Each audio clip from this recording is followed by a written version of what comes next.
Welcome to the Fine Print, ladies and gentlemen. My name is Caleb Teskey, and today we got a doozy. I am joined by James Pepper, the chairman of the Vermont Cannabis Control Board. James, thank you so much for being here today, man. No, it's really my pleasure. In preparation for today, I went back and watched a couple of your interviews, and I think you're doing a real service. I can't imagine getting paid all that much for doing this, but I think it really, highlighting some of these, some of the expertise we have in Vermont is just going to be such a amazing thing to look back on, in 10 years. Well, thank you, man. I appreciate it. Which ones did you watch, if you don't mind? Sure. I watched, I because we don't get to really get to know our applicants all that well, I wanted is, some of these names that I see over and over again, I wanted to go and just hear about. I really was impressed with, what was it? Eduardo Jaime. And I looked at some of Yarim's. He's been his story is just so incredible. Two great guys right there. Yeah. And, it just highlights that getting their expertise in this industry and not kind of just relying on these large, MSOs is going to just really make the difference for us here in Vermont. Great point. First of all, before we get into anything, I just wanted to look, man, from a personal standpoint, I'm a journalist, so I'm supposed to stay neutral, but from a personal standpoint, I do feel like you guys have done a pretty bang up job.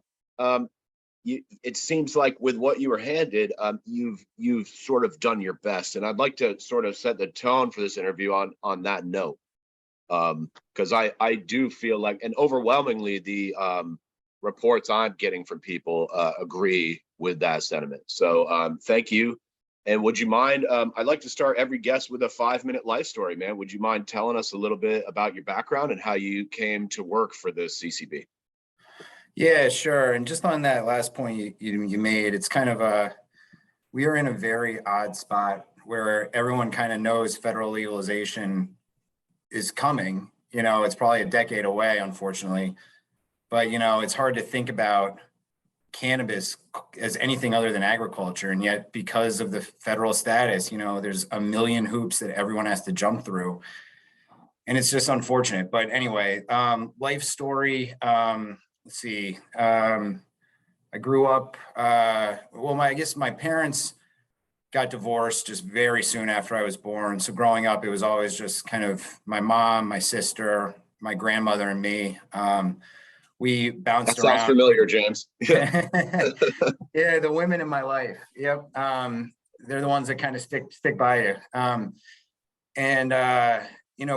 mom kind of had to just go wherever she could find work. And she does have a PhD, so she is Dr. Pepper, but even still, she got uprooted from kind of her family and moved down to Southwest Florida to take a job down there.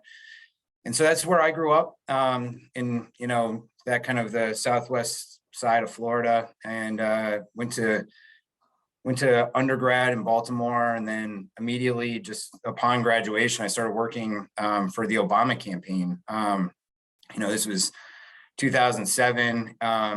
He had just announced that he was running. He was he was a senator at the time, U.S. senator. And, I was in the New York finance office, and these Democratic candidates use New York and Connecticut as essentially their ATM machines. So they're there, they're there every single week. And so I got to spend a lot of time with the candidate, at these kind of fundraisers that we were throwing, and really just got inspired by his message, his frankness, his kind of just his ability to kind of, just have a little bit more of a vision for the future. And, I got wrapped up in that when he won, moved down to DC.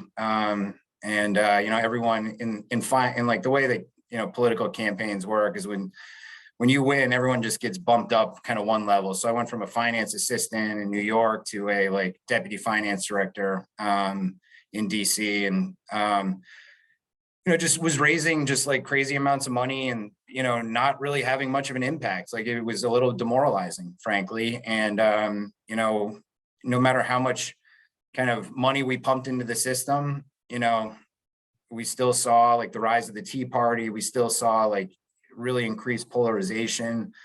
And so, you know, I started dating the person that became my wife. She was sitting right next to me, and she was doing the same job I was, just for a different part of the country. I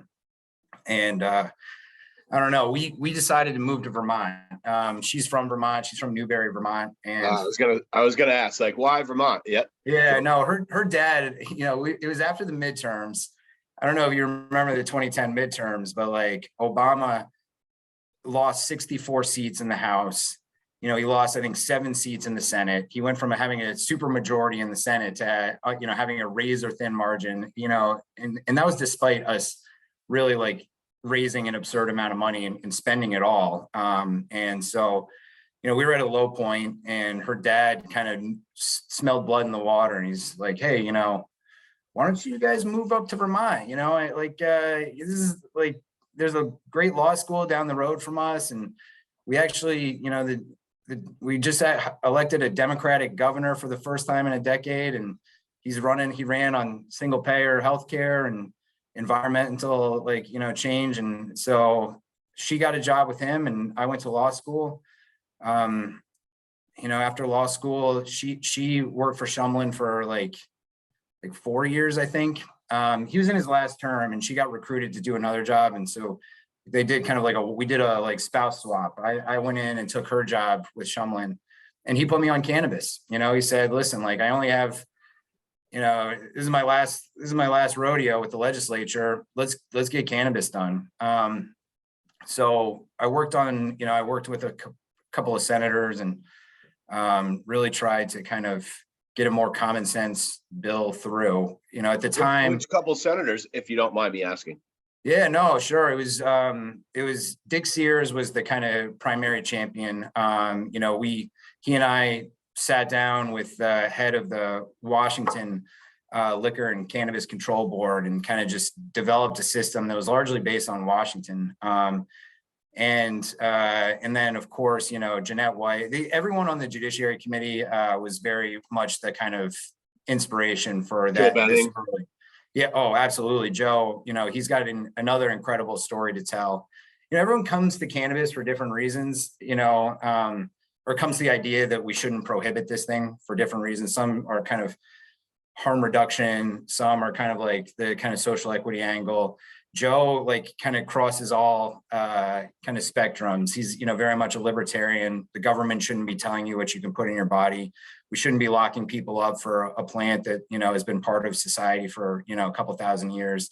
You know, so it was a very warm reception in the Senate. And yet the House, you know, we could barely get it out of committee, period. And then it just floundered on the floor.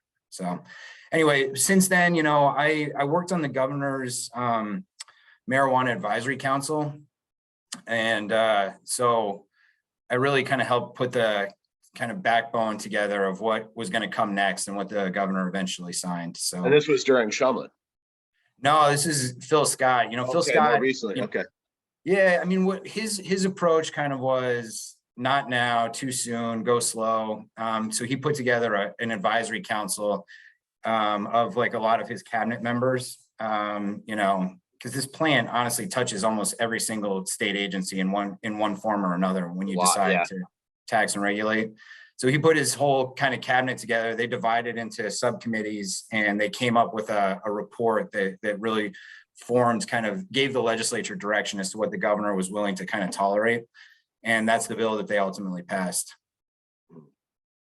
And so then, you know, I decided to throw my name in for the board, a board member. And, you know, I didn't know if anything was going to come of it.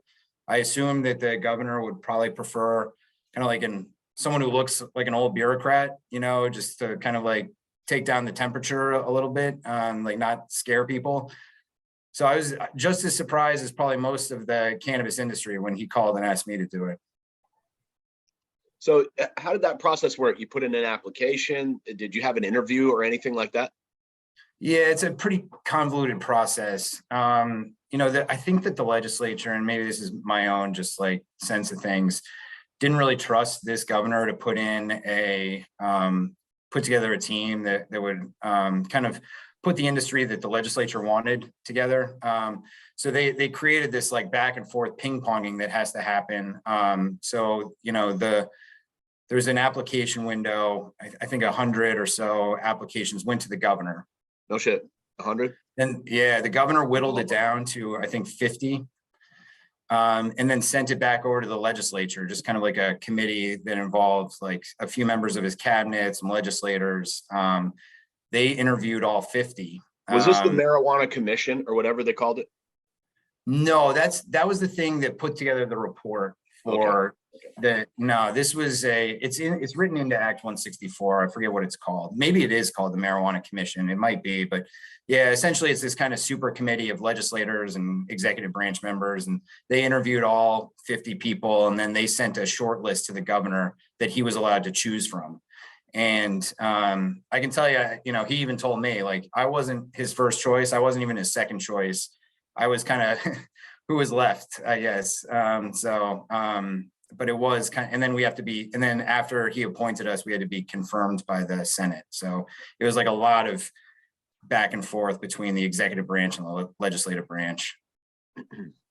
Let me ask you this. What has your average sort of work day been like, James, since you started on this project? Yeah, it has had very like distinct phases. You know, obviously we started out, you know, I've never run something this monumental before, and the weight of that really, you know, was stressful. And it still is stressful. You know, I spent a lot of time in the legislature. So, you know, when we first started out and we were kind of wondering how to even begin doing something like this, because every state kind of takes its own, you know, choose your own adventure. I decided to run the cannabis board kind of like a legislative committee. And so we just kind of what we did first was we called in the lead sponsors of the bill, because nothing we can do, we can't do anything we want. We have to just follow what the legislation says. And, you know, we can fill in the gaps where we are authorized. So we called in the lead sponsors of the bill, like, how do you want this market to look? And they said things like, you know, prioritize small cultivators, prioritize social equity, prioritize environmental stewardship, but, you know, also make sure that, you know, public safety and consumer safety are all kind of adhered to. And so we had this kind of basic framework of what the legislature wanted, and we just started having meetings, just calling in growers, medical patients, you know, product manufacturers, and just started talking to them about how they wanted the industry to look. So that was like kind of the first phase. It was very much a fact-finding phase and hopefully a trust-building phase. You know, then we moved on to just hiring staff and actually getting the rules down. And then now, you know, we have a massive like IT project that's going on behind the scenes. I bet you do. Yeah. Yeah, and, you know, I lived through the days of the Vermont Health Connect, and oh my God, you know, like it was like the thought of that, you know, it was like PTSD, having to do another massive IT project through the state. It's just like, God help us. But it seems to be working. We're hiring a lot of staff. I mean, I have a number of just standing meetings, you know, checking in with the staff, getting updates, giving them kind of our priorities, looking at kind of packaging, you know, making sure these. Don't jump the gun on me, James. I'm going to get to that later. Yeah, sure. It's just part of my day-to-day stuff, though. So, you know, it's really just, you know, just every aspect of this is very complicated. Every aspect of this industry requires coordination with other state agencies. And, you know, it's just a lot of just meetings all day, every day, really. So have you been meeting with these other Vermont state agencies as well on the side? Yeah, I mean, you know, banking is a real problem. I'm sure you want to talk about that as well. But, you know, really what we need to do to encourage banks to join this industry is to work with DFR, Department of Financial Regulation, because they're the ones that regulate the banks. And so like you know, they need to make sure that they feel comfortable with what we're doing, who we're giving licenses to, how we're doing our compliance and enforcement, so that these banks don't get into trouble when they start banking this money.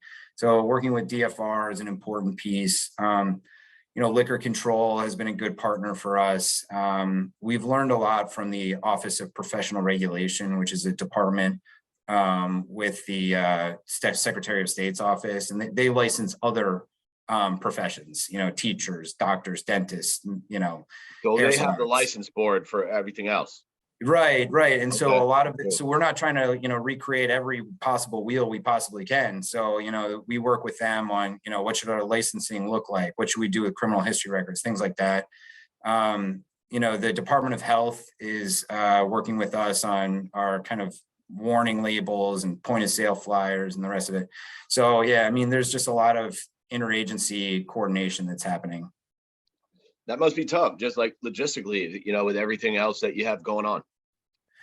The tough part is none of these other agencies got any additional staff. We're short staffed. That's true. That's true of everyone. Like I think about fire safety. They initially dedicated 2 staff to this, but then the legislature passed this massive public housing bill.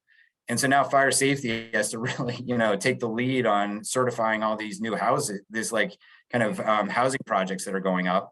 And so they had to kind of pull one of their cannabis people off of that. And it's just, if the legislature really understood what they were asking us to do, they would have kind of really brought in a little bit more, they would have dedicated a little bit more resources. Of course, that's a political football because half of the legislature didn't want to do cannabis anyway. The Senate and the House come at it from 2 very different angles.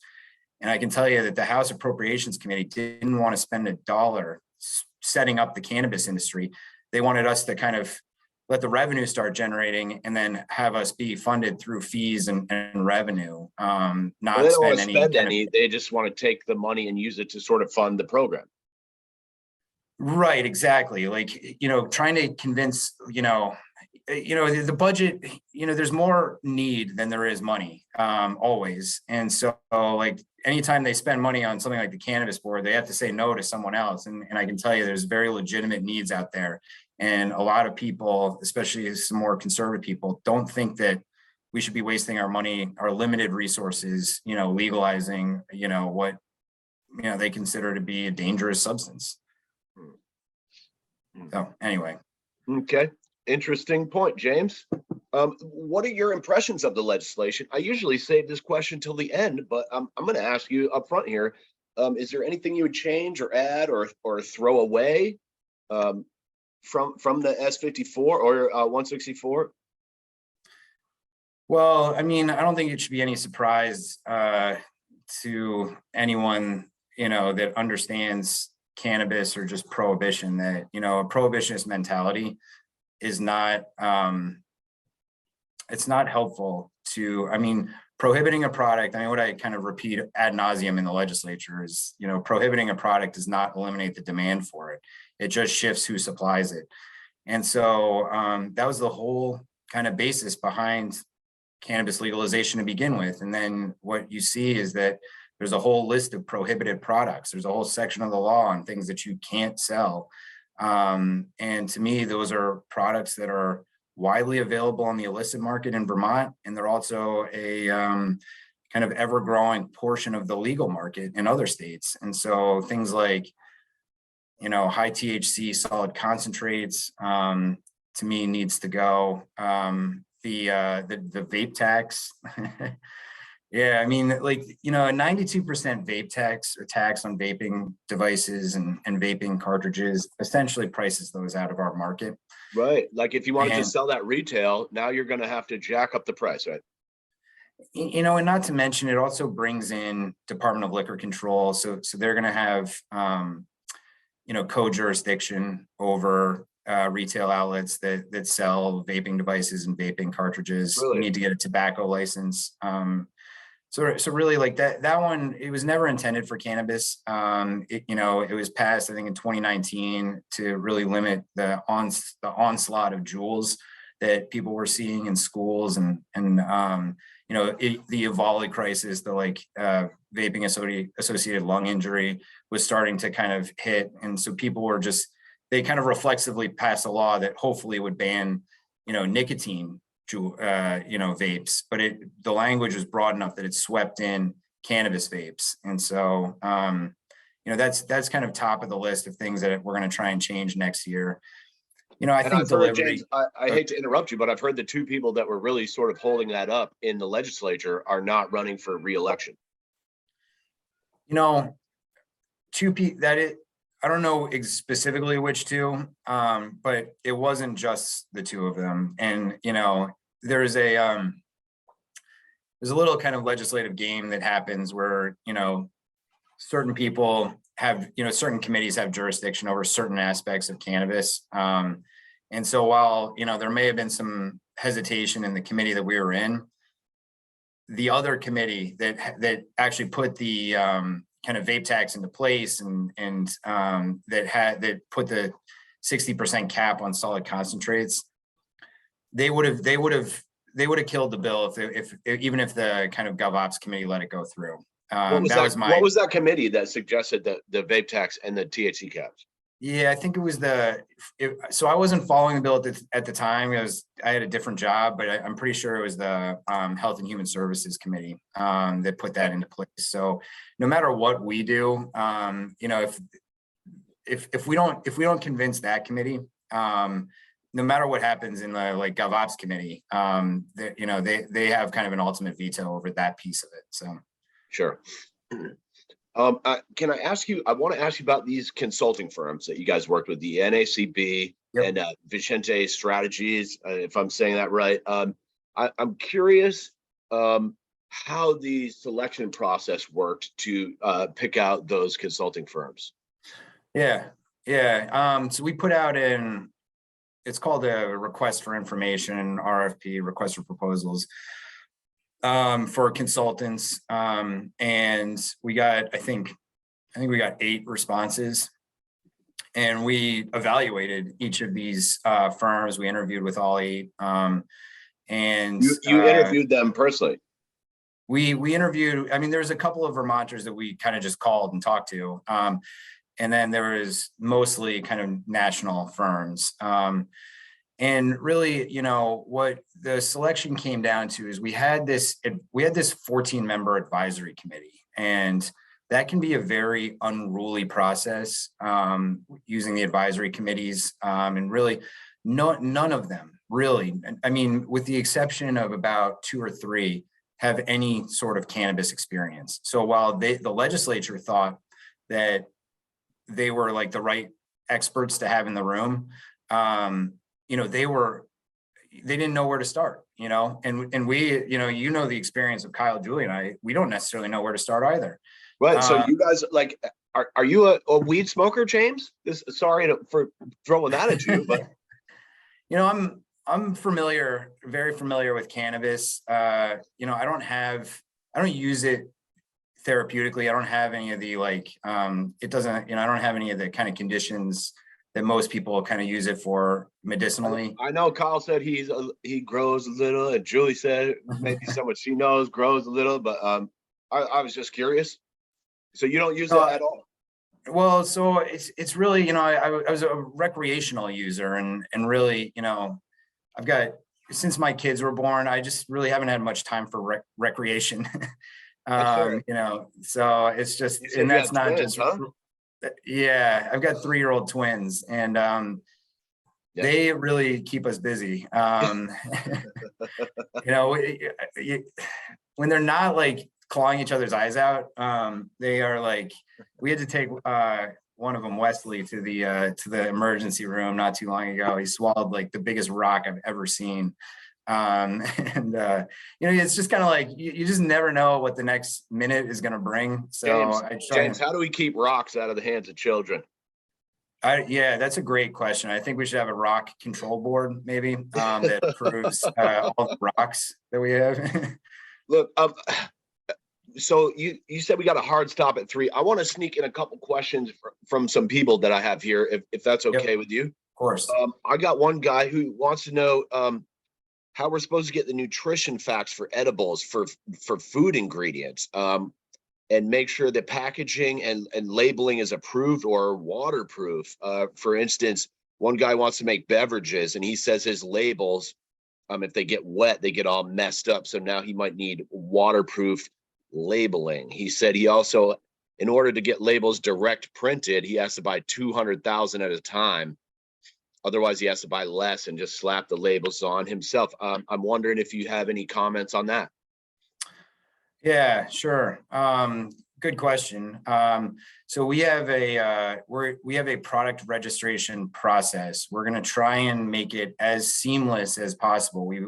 This is part of our ongoing IT project, where we're going to try and incorporate a project registration form into our licensing portal, so that people can kind of submit their ingredients lists, their packaging, their advertising, anything related to the package, and all in one spot, the same place where they applied for a license. And we can get through, our licensing staff here is just gonna, tear through these things and approve them. The ingredients, we need to know what's in these things. That's just basic consumer safety. Sure. Our compliance on that is relatively easy. If it's on the FDA, generally regarded as safe list, then it's okay for any edible product. When it comes to vapes, it's a little bit more complicated, in inhalable products, because there's very little science out there as to there's very few inhalation studies with respect to cannabis. There's plenty with respect to tobacco. Vapes haven't been around all that long, and they have to ignite at a higher temperature than just kind of basically smoking bud. So a lot of the kind of lessons that have been learned for tobacco don't apply to cannabis with respect to inhalation. So we have a little bit more complicated of a process for vape ingredients, but they're relatively easy to comply with. Are there any unapproved additives?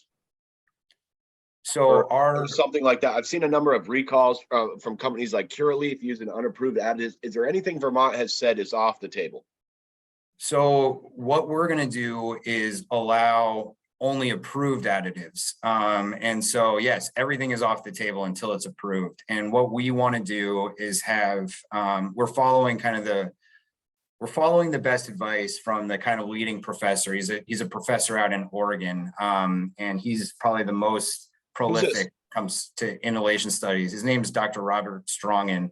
And I had a kind of long meeting with him, and he kind of, when the Ebola crisis was hitting, and Oregon's control board decided to do kind of a postmortem as to what happened, they kind of put him in charge of figuring out what exactly happened. And, is that kind of the number one culprit, of course, is vitamin E acetate. And when it gets kind of aerosolized and vaporized, it, forms this ketene gas. And he explained to us that, there's a lot out there that even naturally occurring additives that when vaporized, if they're concentrated in kind of unnatural forms, can be potentially deadly. I mean, there's a recent article saying that Delta-8 is one of them.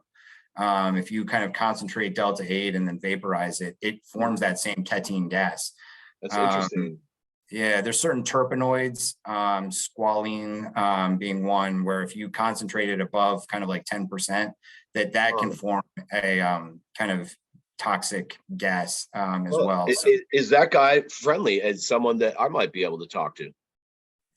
He was very willing to talk to me. I don't know if it's because, he really wants Vermont to get this right, because once the genie's out of the bottle on this, once you have hundreds of thousands of products on the shelves, it's very hard to kind of pull those back, even if you determine that one of these things is dangerous, potentially dangerous. So the basic gist for vapes is, we want you to be able to use naturally occurring additives and in rough proportion like I have a friend who's using CBD oil. Yeah, that's fine. CBD oil is fine. That's, again, as long as it's kind of naturally occurring in the cannabis plant and in rough proportion to how it exists naturally in the cannabis plant. Like, you can't isolate a specific terpene that maybe makes up, 1% of the cannabis plant, and then isolate, have 30% of the vape cartridge be that, because that's where you can run into unintended consequences. So, but if we saw the THC caps lifted, you would be all right with that?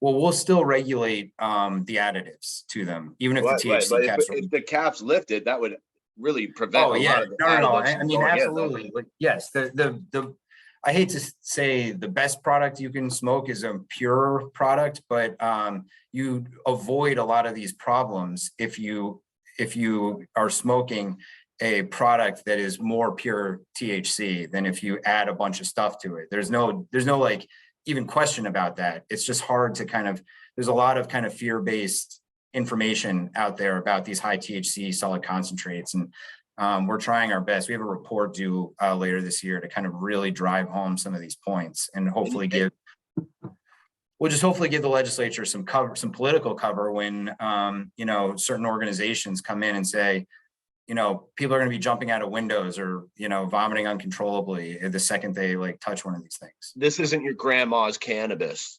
Right. Yeah. We hear that a lot. Yeah. That's that Department of Health line, and I'm going to get back to them. I want to get through these extra questions here, though, sure. Just from some of my people that have. Do you need a manufacturing license to sell pre-rolls, or can cultivators sell them? No, we allowed cultivators to do their own pre-rolls. Yep. Cool. But you know, they can't sell direct to the public. You know, we're not quite there yet. That's another great question. I've had a lot of people ask me why they can't grow their herb and go sell it at a farmer's market. Do you have any thoughts on that? Yeah, you know, we get this question a lot. I think we're going to get there. And I think when most people kind of envision the future of not just Vermont's cannabis market, but any cannabis market, that it includes kind of that aspect to it, the direct consumer sales. I mean, we see it with alcohol. We see it, of course, with any agricultural product. And I think that it's prohibited by law. I mean, we don't have any wiggle room on that. You know, we could create a very low entry retail license type that would allow a cultivator to purchase that and be able to maybe do limited sales. But really, you know, it's actually not illegal for a cultivator to get just a regular retail license and do these kind of direct to consumer sales. They just have to comply with all the retail regulations. I mean, can I understand that? I'm sorry to interrupt you, yeah. But like a cannabis cultivator could get a regular retail license. That's right. And do that? Yeah, there's no prohibition to that. We specifically explain how you can co-locate businesses in the same space, co-locate license types, and you know, you're allowed. You can't have more than one of each license type, but you can get all 5 of them if you want. Okay, cool. And boy, here we go. I have a question here about packaging, man, and this is something that came up from a few people in regards to the no plastic kind of stuff. We did some math on this, and it looks like glass jars would take up 27.5 more space than Mylar bags.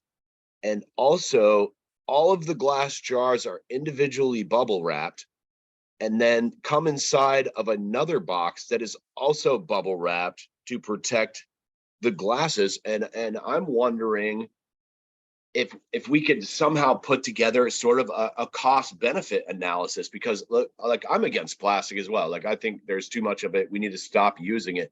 But in the full life cycle of these products, and especially consider like these were glass jars with wooden tops, and each one of them is individually bubble wrapped, and then it actually has another cardboard grid inside the box.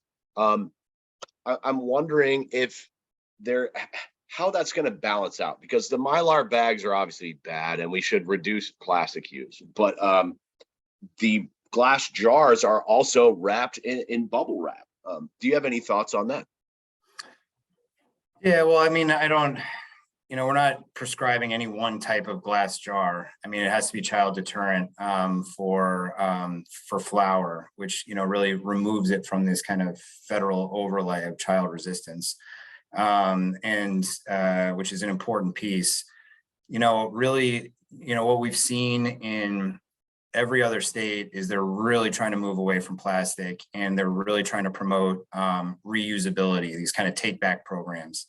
And frankly, you know, if we can get 3-4 uses out of these glass jars, to me, it's better than dumping a whole bunch of Mylar plastic into our landfills, which are going to, you know, maybe break down into microplastics, get into our water.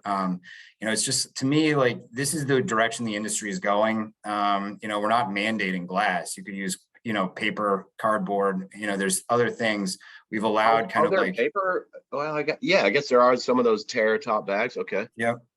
And, this is really important for us. We are probably going to approve a paper-based Mylar bag that's compostable very soon, which would give people some options if they don't want to use kind of the glass. But really, if we're going to have a successful take back program, and we're really going to try and do something different in Vermont, then it's not easy. I hear the concerns. I'm with you, Jay. It's expensive, and we've already, we're looking at also, the threshold question for us is this plastic ban going to eliminate the availability of certain types of products? So we did the categorical waiver on plastic gaskets or rubber gaskets to like seal in freshness, to preserve shelf stability. We did a categorical waiver on droppers because really all the evidence that we've heard from the industry is that there is no alternative. All the other materials, even the kind of bioplastics, degrade and then they contaminate the liquid.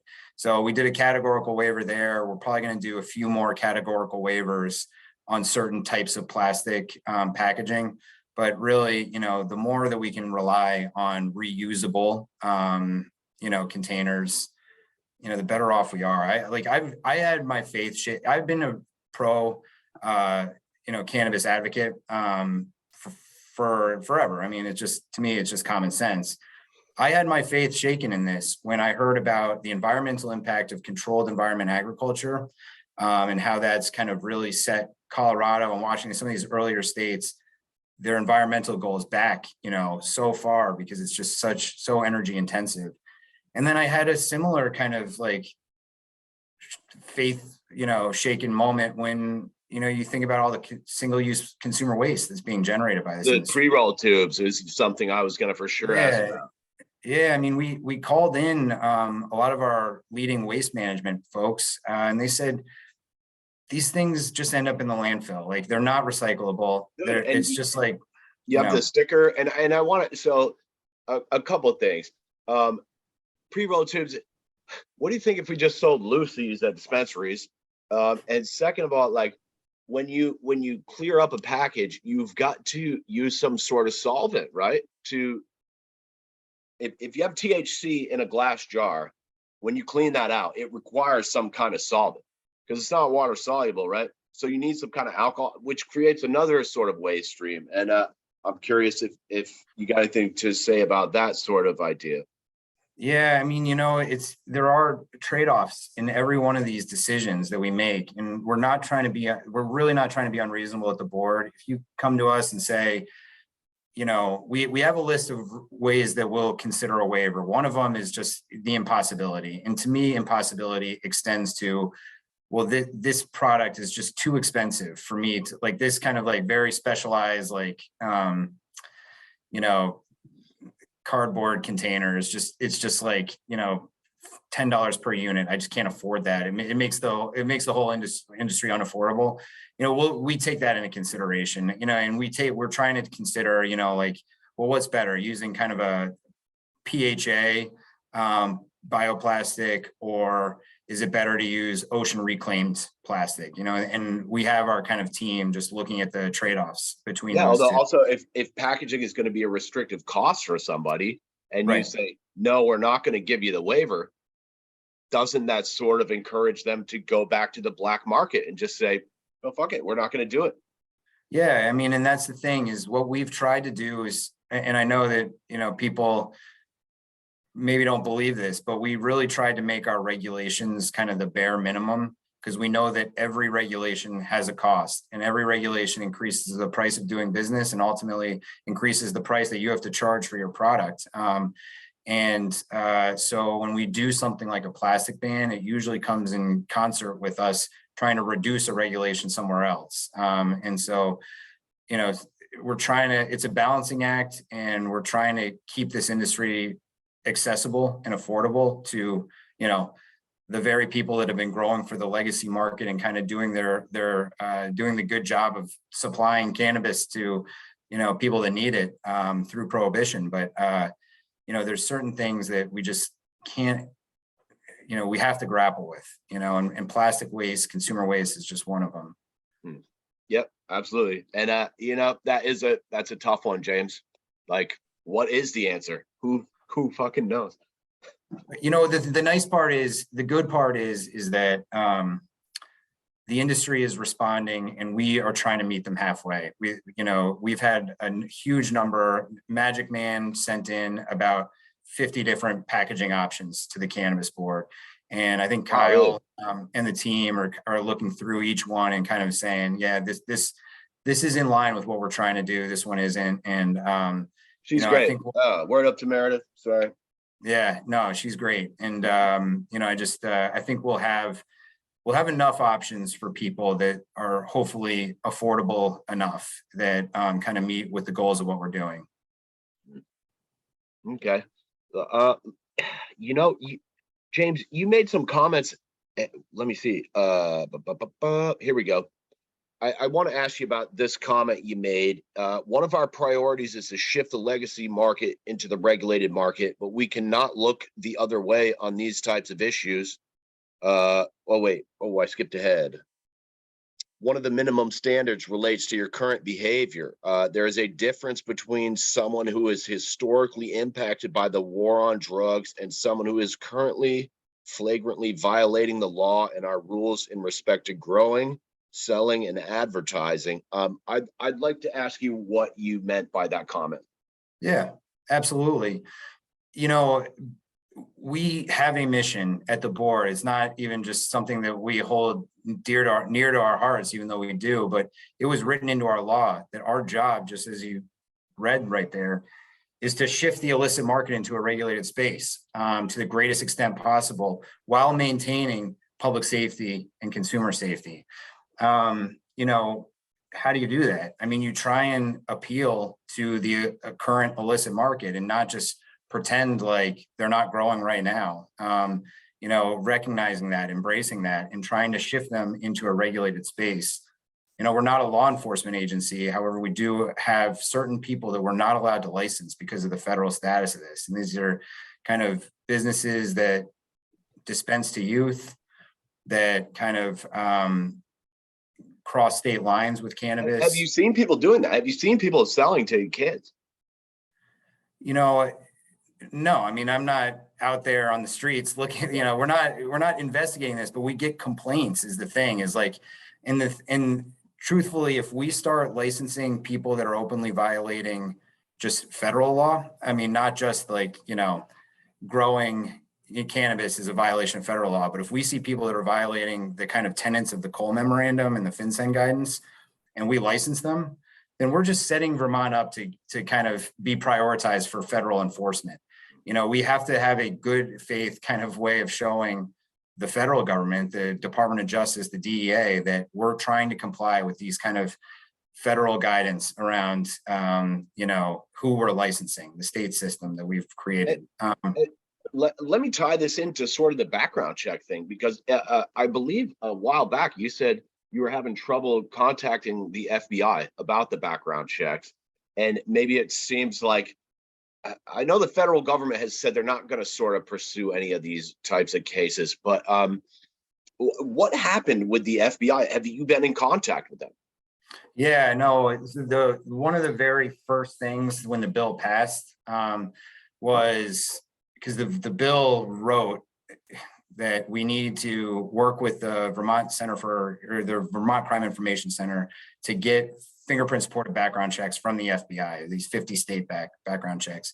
So we're one of, God, I can't remember every law enforcement agency. So there's I think 300 Vermont agencies that have this authorization to receive criminal history records. And so VCIC went through their typical procedure. They filled out this application, sent it into the FBI to get authorization for the Cannabis Board to receive fingerprint supported background checks. They came to our office and made sure that we had secure locations to receive them, that we had kind of double locks on our door, that they'd be under lock and key. And so they like certified that we were ready to receive them. So that was almost, it was like April of 2021 when that authorization went through. April of 2022, we get a letter from the FBI denying us for background check authorization. And what's interesting is that we are part of this regulators association, this larger kind of group of cannabis regulators across the country. And we just posted the question to the chat board, like, hey, did anyone else get denied for fingerprint supported background checks from the FBI? And like 5 states said, yeah, we're in the same position procedurally as you are, where our legislature passed the law and we're getting our adult use market ready, and we got denied. And then some people from the more mature states are saying, oh yeah, the FBI is re-examining whether we should have them also. So it's this, there's something that's changed at the FBI recently where, and I mean, recently, I've got my own thoughts about what's going on over there, but you know, they are denying adult use states across the country to receive fingerprint supported background checks. So it's not just Vermont. No, it's everywhere. It's Connecticut, it's Michigan, it's you know, Oregon is being re-examined. No shit. And so, you know, but that doesn't mean that we still can just flaunt the regular, you know, the law, which says we need to do background checks on people. And we can't license people, for instance, that have ties to criminal organizations. You talked about this at a meeting, presumptively qualifying offenses. Do you know any of those specifically, or what types of things might prevent someone from getting a license? Yeah, so we have it reversed, which is presumptively disqualifying offenses. Okay. Yeah, so everything's fine unless you have one of these convictions. And Such really, yeah, so fraud, embezzlement, and these are like felony fraud, money laundering. I thought I heard money laundering, dispensing to youth, trafficking, controlled substances, anything that might suggest, or you know, if you have gun charges, that's in the Cole memo that you can't, you know, if you have felony gun charges, yeah. So, but what we did is we kind of took it in a different direction than almost every other state. Because I mean, I did a lot of work on expungement and expanding expungement access, and like the state of kind of like the science is clear that if you can go a certain amount of time without committing a new crime, it doesn't matter what crime you had that you got a conviction for, the likelihood of you recidivating is the same as anyone else on the street. So, you know, and so really like what we did is you can have a presumptively disqualifying offense, and then you can overcome that presumptive disqualification by explaining the circumstances around that conviction. And then the board will hear like a story. Anyone, yeah, for any conviction out there, we're willing to kind of consider it, but we can't violate the federal guidance, you know, and those are like, if you have ties to criminal organization, it doesn't matter, you know, the state can't just overcome that. Otherwise, that business and potentially the whole industry in Vermont will be under a microscope federally. Can I ask you, we got about 10 minutes, James. I'd like to ask you about the future of the medical program. Where do you see that headed? Yeah, it's a great question. I mean, this is one of those things that I really, I genuinely am worried about it because, you know, these are our most vulnerable consumers. Yeah, yep. And what we've seen in every other state, and certainly here in Vermont, is that when adult recreational cannabis becomes available commercially, that the medical dispensaries start to see drop-offs in their patient registries and the products, you know, availability of products, because, you know, certain products don't really have a place on the adult rec market. Like I think RSO is one where it's like, you know, there's just not a huge market for that for recreational consumers. And yet it's vital for cancer patients. I'm sorry to interrupt you there, James. Do you think that medical patients should be able to allow or should be allowed to shop at retail dispensaries without the tax? So we're going to debate that. You know, I think some board members feel very strongly the answer is yes. You know, I think what the problem with doing that is, I think, you know, when you talk about this dwindling number of patients, that, you know, I don't like the system that's been set up. I feel like the system that's been set up really, inhibits access, affordability, quality. And those are kind of the pillars of any good medical program. And yet, if you really just say, a patient can just go to a dispensary or an adult rec retail and purchase tax-free, there's no reason to have a medical dispensary anymore. I think they will go away overnight if that is the case. And yet they have certain products that only they can produce and sell. One, they're exempt from the vape tax, so you can have kind of lower cost vapes. Two, they can make the RSO, and they know kind of the patients that need that, and they can keep supplies there. They can deliver. There's certain things they can have high THC solid concentrates above 60%. Until there's a plan for providing those products to the patients that need them, it's hard to say that we should just get rid of the dispensaries. I think what you need is kind of. Look, I'm not saying we should get rid of the dispensaries. I'm saying we should let retail dispensaries sell vape carts at the same price. And then medical patients could go to any one of those joints, which I assume there's going to be a few of here because you guys opened up the application process a little early for retail, didn't you? Yeah, I mean, the law says we had to open it on or before September 1st. So we did before September 1st, but yeah, I mean, earlier than I think a lot of people expected. That is going to be part of the conversation about allowing patients to purchase tax-free at adult recreational.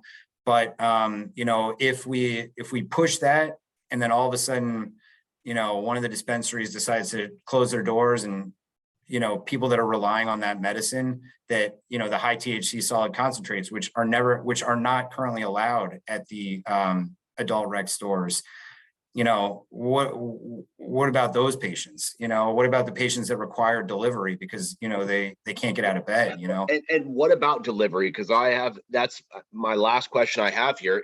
Is that something we're maybe going to see in the future in Vermont? I think so. And again, it's the Senate. If they could just wave a wand, I think they would do it. The Dick Sears, I talked about him earlier. Hopefully he's going to come on soon. Well, that'd be great. Yeah, no, he's like the unlikely hero, the unsung hero of cannabis in Vermont. It's kind of but his general opinion is, if it's legal in Massachusetts, where it's 10 miles from my house in Bennington, I want it legal here in Vermont. Like, I don't want people. Right, exactly, because people are going, especially in Bennington, because you're right there next to New York, you're right there next to Massachusetts, and you're just losing the money, right? Yep. And so we're going to come. We asked for delivery last year. I think really it came back with, okay, too much too soon for a lot of folks in the legislature, because we were asking for remove the caps on high THC concentrates. We were asking for special events. We were asking for delivery. They were kind of like, you haven't even opened the market yet, and you're asking for all this new, all these new things. But I think delivery, the dispensaries deliver now. We know how, we know that people aren't getting robbed, or all the sky isn't falling, that they're not selling, they know how to do the ID checks at the door. Like, really it comes down to, are we going to allow delivery in the our delivery, is it going to be a standalone business? Is it going to be a portion of a retail license? Are delivery drivers going to be able to purchase from wholesalers? Right. Where does the liability lie if a driver gets robbed, or Right. There's just a few issues that we need to be able to kind of have rock solid answers for the legislature to feel comfortable that we've at least thought it through enough. And then we'll have a proposal for it, and then we'll just have to see. The GovOps committee on the House side has jurisdiction over cannabis, generally speaking, and their chair, their vice chair, their ranking member, I think they're all retired. So we'll see how that committee even gets reconstituted. And let me ask you this. Somebody asked me, what is the procedure? Like, what do we do if someone's getting actively robbed? A dispensary or something like that? It's hard to it's hard to answer that because it's like it's going to be so case specific. Like, are you talking about like a smash and grab like during the day? Are you talking about like an organized Yeah, kind of or like someone comes in with a invasion at gun, night? because Yeah, dispensary owners are not going to be allowed to carry guns. Is that correct in Vermont? it's complicated. I'll leave it there. There is a memo from the DEA about this intersection of people who possess cannabis and apply to purchase a firearm. However, there's no reason why. Well, it's complicated. I can't give legal advice on that. We should do this next time. We'll take that one Yeah. up next time. Look, we Yeah, got 4 minutes, James. sure. I'd like to give my guest the last word. Is there anything else you'd like to say on the heels of this? I'm really excited is all I can say. Like, when you start out down this path, you don't know who's going to jump in. We had no idea what sort of kind of entrepreneurial interest there was going to be. And mostly just through the process of meeting cultivators, meeting the businesses that are out there, watching, some of your interviews. I'm just really excited about the kind of talent that is out there that's excited about this and decided to kind of risk it all. I mean, I hate to it keeps me some of the stories about people cashing in their 401ks and stuff like that, really gambling on the future of this industry. That's what kind of motivates me to really try and get this right. And all I would say is I'm excited that people are kind of taking this leap of faith with us. And, we are committed to, listening and trying to make only common sense regulations, only the things that actually make sense. I got one more that I totally forgot. I have to ask about this. We got 2 minutes.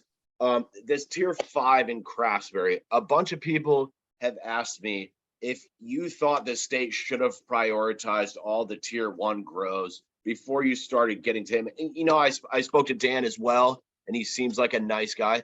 But he also has a grow in California, and people are wondering if you thought you should have prioritized the tier 1s ahead of any larger tier grows. The thing is we have, and sorry if we go over, I got to go pick up the kids pretty soon, but yeah, I'll give you 2 minutes. But here's the thing, is like the most fair way to issue licenses is first in time, first to review an issue. And so that's the basic premise behind our priority system. The legislature told us you got to give absolute priority to kind of minority owned businesses, people that have been incarcerated for cannabis related offenses. You have to then give priority to women-owned businesses and kind of other people that have been kind of, disenfranchised. Other than that, and then you can also prioritize based upon the needs of the market. And so our basic premise is we try our best to prioritize, those groups and those categories. And, I think that one, I don't know the specific case you're talking about, but I think that one just probably came in, at a time, when we had gotten through all the other ones and that was the next one on the list. So I don't know if it's more complicated than that, but we really did. There was a certain point where we just said, all right, we're only going to look at outdoor cultivators, once we got through those kind of social equity, economic empowerment, we really use that needs of the market, criteria to look only at outdoor just because of the short grow season here. And you have approved a ton of small tier, and I wanted to thank you for that. That's, this was just sort of a small case, but look, it's 3:00, James. I don't want to keep you up any later than we have to here, but I really thank you for your time. Hopefully maybe we could follow this up down the road sometime. Sure, happy to. Thanks, Caleb. Yeah, dude, thanks a lot, man. This has been great, and